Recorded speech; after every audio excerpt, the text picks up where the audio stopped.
ومن أحسن قولا ممن دعا إلى الله وعمل صالحا وقال إنني من المسلمين.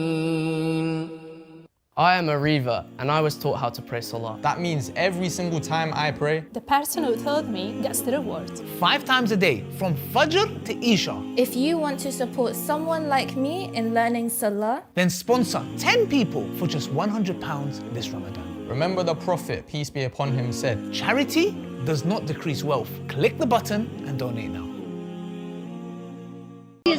You come from a Hindu background? No? Muslim. Oh, you come from Muslim Yeah, I background? grew up Muslim. Okay, so what made you leave Islam? Was there anything particular?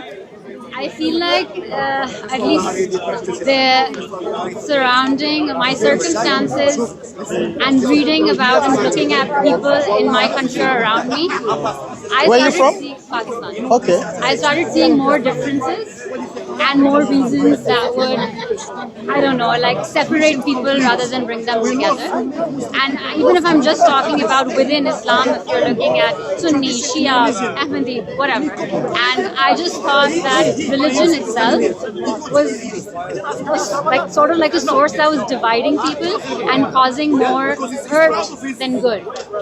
Don't you think it's the other way around? It is the people who misinterpret religion for their own agendas that are causing these divisions and causing harm and everything. Because if you look at the principle of Islam, I don't know how much of Islam you have studied, but one of the principles in the Quran, this is in Surah Al-Ma'idah chapter 5 verse 32, Allah says that if you kill one man unjustly, it is as if you've killed the whole of mankind. I completely agree. Okay, but then there are people who would go around killing in the name of Islam, in the name of religion, in the name of whatever it is. So we would say that the message of the Quran takes higher precedence. So anyone who says that, look at the example of this bad Muslim and let's blame all of Islam, I think that's unfair. Don't you think so? You're absolutely right. And Yeah. you're of course more well-read and more learned than I am. But what you can't deny is in all religious books, whether it's the Bible or the Quran, there are incidences which are hard to swallow. Right, and when those incidences come to play, then we'll come up with like some explanation for it, or just be like, oh, it's symbolic or whatever, even if we're talking about something like child marriage, right? So my question here is, why do we get to pick and choose what works and what doesn't work? Okay, so which ideology would you accept? Because I can pick holes in any ideology. I mean, I'm You not see what I as- mean? yeah, I'm not as So well-read say for example, as- no, you don't need to be well read. This is common sense. Take for example, secularism.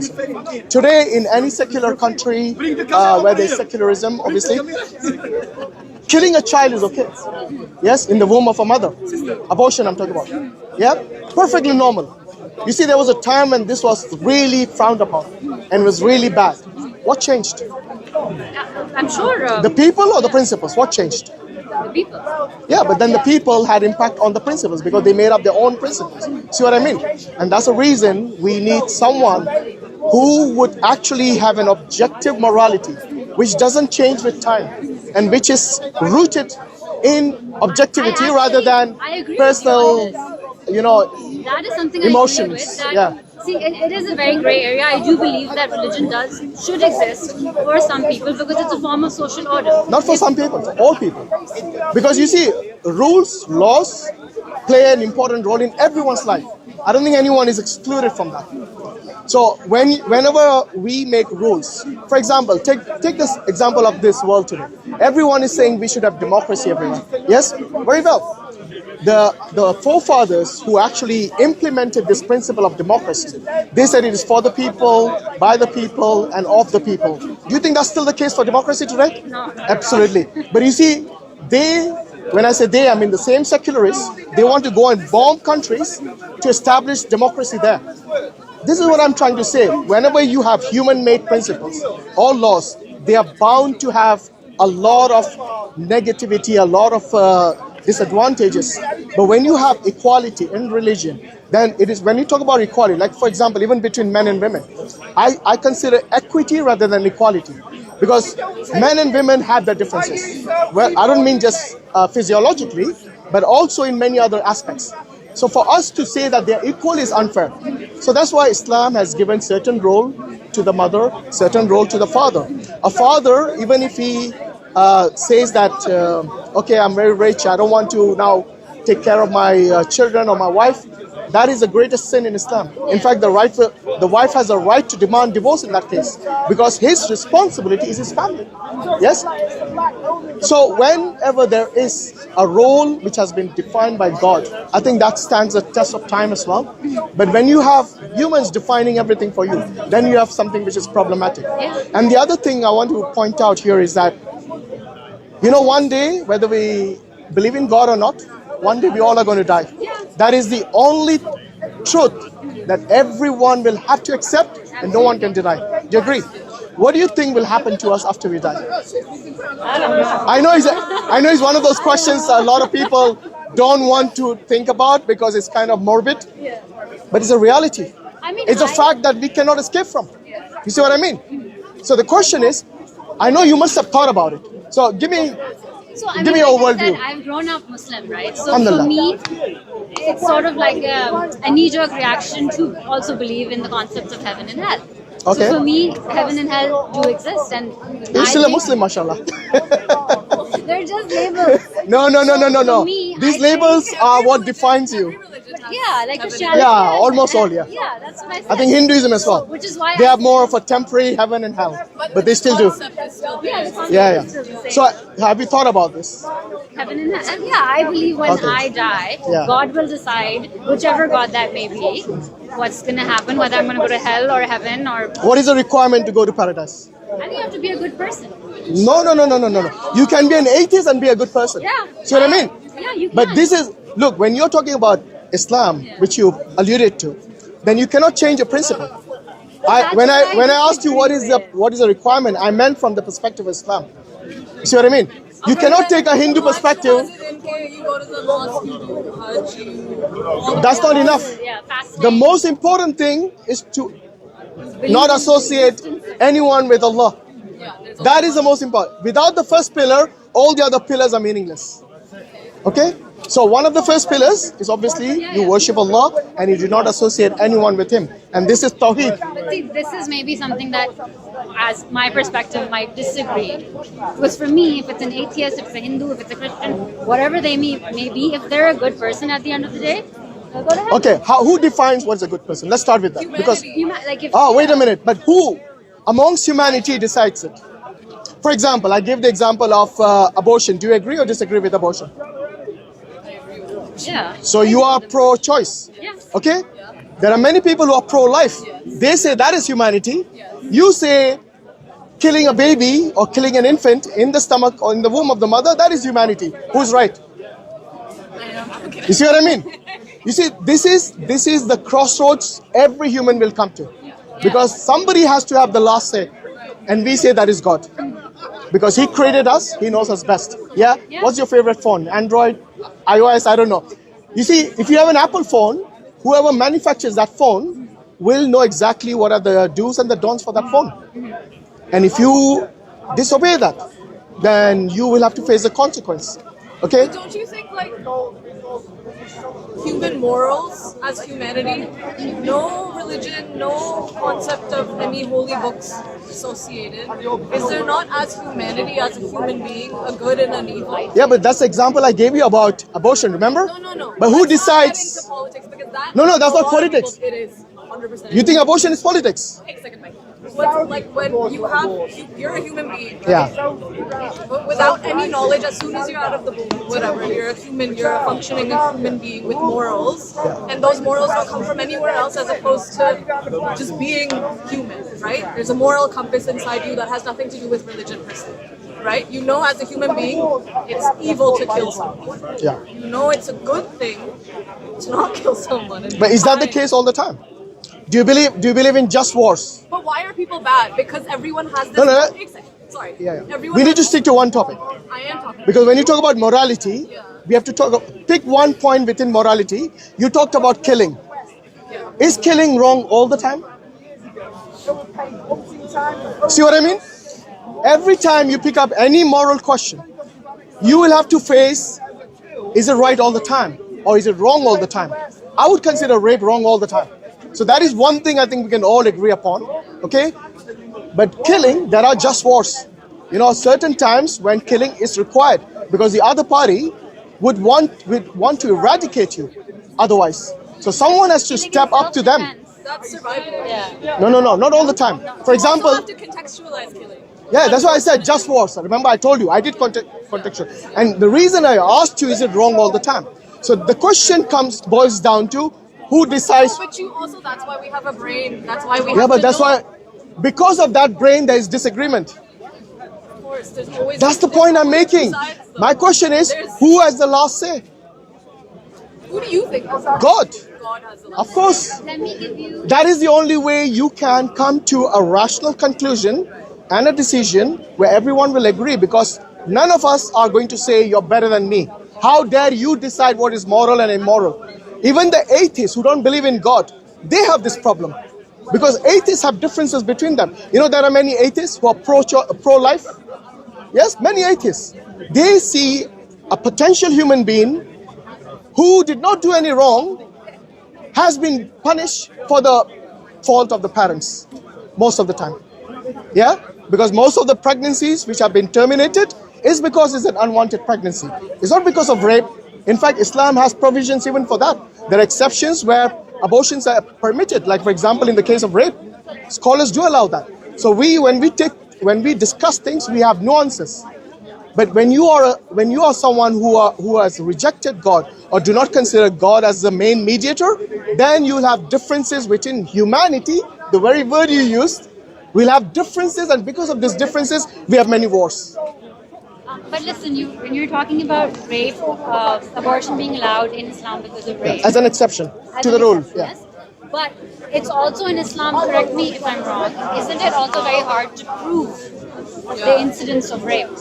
It is difficult. So lots of women, Yes. at least in my country, because they're not able to prove that they were raped. Yeah. So there are different, for example, Right? So that's why it's today very many gray scholars. area. No, you're absolutely right. There is a very stringent rule to claim somebody raped you. Okay, because a woman can make a false claim as well. Yes, and that poor guy can get death penalty, because in Islam the rapist gets death penalty, isn't it? So in Islam we have obviously scholars, the fuqaha. We have a lot of scholars who would use different methods to condemn someone for rape. And I've heard many scholars would use DNA and today it's not very difficult. Yeah, DNA now, right? But Yeah. we're talking about like 20 years ago. But- like so many women who. Yeah. So you know one thing, whenever there is a death penalty, then the rules are also very strict for that, because not an easy thing to do for the judge just to give someone a death penalty because a woman says he raped me. Yeah, it's very easy. But what I'm saying is that, look, at least in Islam we have one principle, which is if they get away in this dunya, who's going to save them up there? Yeah, God will. Exactly, and that will be the worst punishment than what they escaped in this world. So either way, there is no escape for the one who committed the crime. They will have to do the time, whether here or up there.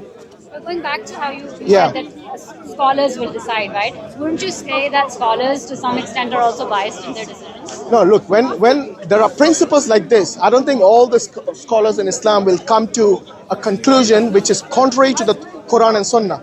They're always within the framework of the Quran and Sunnah. But what we have to come back to is the Tawheed. Unless we accept Allah as our creator and our Rabb, and the one who decides things like morality, things like the do's and the don'ts, the halal and the haram. If you look at everything that is haram in Islam, you will see that these things are something which everyone will recognize, including the atheists. Say again? Morality is haram. No. I'm saying if you look at the halal and the haram in Islam, for example, everything that is haram in Islam, I think most people with the common sense and rational mind will agree with it. Take the example of alcohol, gambling, fornication, adultery, telling lies, killing someone, all of these things. I think most people will agree. Yeah.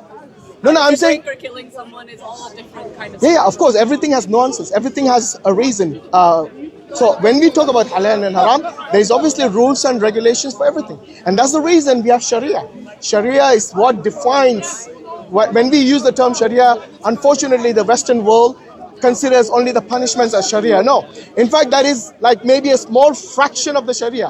Most of what is included in the Sharia is how you respect your parents, how you respect your neighbors, even if they are non-Muslims. Tell me, do you know the inheritance Sharia laws? Yeah, What yeah, does yeah. that have to do with respecting our parents? So what's wrong in the inheritance within Sharia? With a smile on his face, you know. Because I know where you're As a going woman- with this. I know where you're going with this. Go on. Go on. No, go on, make your claim. No, but as a woman, let's say I don't have any brothers, right? Yeah. My father's wealth will go to my uncle and my uncle's son, It'll go to you too. but a small amount. Why should my uncle? No. It's not about a small amount. In fact, because you are the immediate family, I don't think your uncles will get more than you. No, my uncle would get Yeah, more. he would. As per the I don't know how it works in Pakistan, but in Pakistan, which is the Sharia yeah. law. Look, I don't know the local rulings over there, but most of the problems people have is between a brother and a sister. So why would the men get more? She has an issue with her uncle. Yeah, I know. But like I said, look, I don't know your personal issue, but I'm speaking generally. Many people think it is unfair to give double the inheritance to the male member than the female member between brother and a sister, for example. Yes, you know why that is? Because for the man, when his father dies, yes, the responsibility of taking care of the sister, the mother, comes on him. So, in fact, I think you should read it up. It does. Even It if does. it does. No. We are not even if. It does. And that's the reason I'm saying he'll be using his own, whatever inheritance he got, he'll be spending it on his wife, But on his be children. realistic. That doesn't happen. No, look. Yeah. I think you're talking two different things. One is what the people do.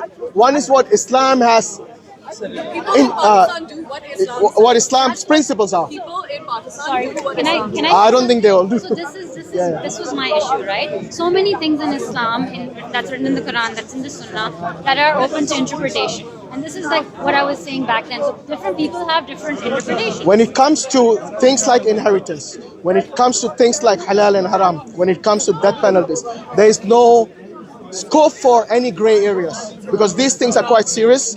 Okay, what people do, and I agree with you. Okay, what people do, they abuse the Sharia principles, and they would give their own so-called made-up fatwas. Because somebody might give them money, I don't know how it works. But you see, we are not talking about those corrupt muftis or those corrupt scholars. We are talking about the real, genuine scholars. There are quite a few, I'm sure, in Pakistan and elsewhere as well. But the principle of Islam is something that is not something that can be corrupted from within, because this is what Allah has Himself said, that He will preserve the Quran. And our basis of the Sharia is based on the Quran and Sunnah. If Allah Himself is going to preserve the Quran, then He's going to preserve the Sharia as well. So you can't just corrupt it like that, nilly-willy. Everyone does But it. people do make, look, like I said, that you need to talk about two things. One is the people abusing the Sharia, and the Sharia itself, its principles, coming from Allah subhanahu wa ta'ala. We need to distinguish between these two. And I agree with you. There are people, there are scholars who are rogue, who actually would go against the Sharia for their own gains. I'm not saying there aren't. My problem is not with Islam. Yeah. My problem is with these rogue people who use. If your problem is not with Islam, why did you say you're agnostic? That's a different. You see what I mean? That's my circumstance. No, but That's- your problem then becomes with Islam. So my problem, that's where it comes, right? If When you're going to people use are- if you're going to use scholars as No, but Yeah. what I'm trying to say is that when people interpret the Quran or the Sunnah in whatever way that makes sense to them, that is what I have a problem with. So what you need to do And when you is go say to the that- real scholars. Go to the ones who are credible. who's The ones who are scholar? credible. There are loads. Absolutely. I'm not familiar with the Everyone- Pakistani scholars, but there are lots of scholars who are credible. Everyone And if has you- their own interpretation, their own. But for example, look, if you want to worship Allah as one, you don't need a scholar for that, do you? Not, you don't need a scholar for that, but I'm talking about our.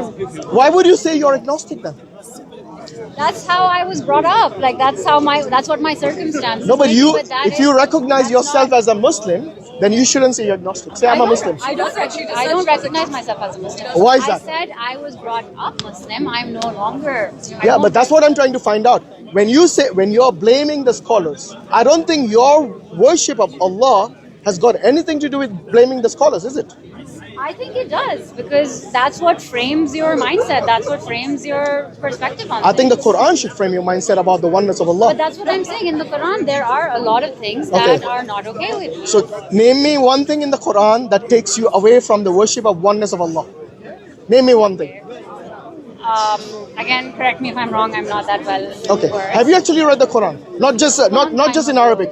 Long time No, I don't ago, mean just in Arabic, because many Pakistanis, Indians, Bengalis, mashallah, and other people as well, they just read it in Arabic and they think this is Khatam al-Quran.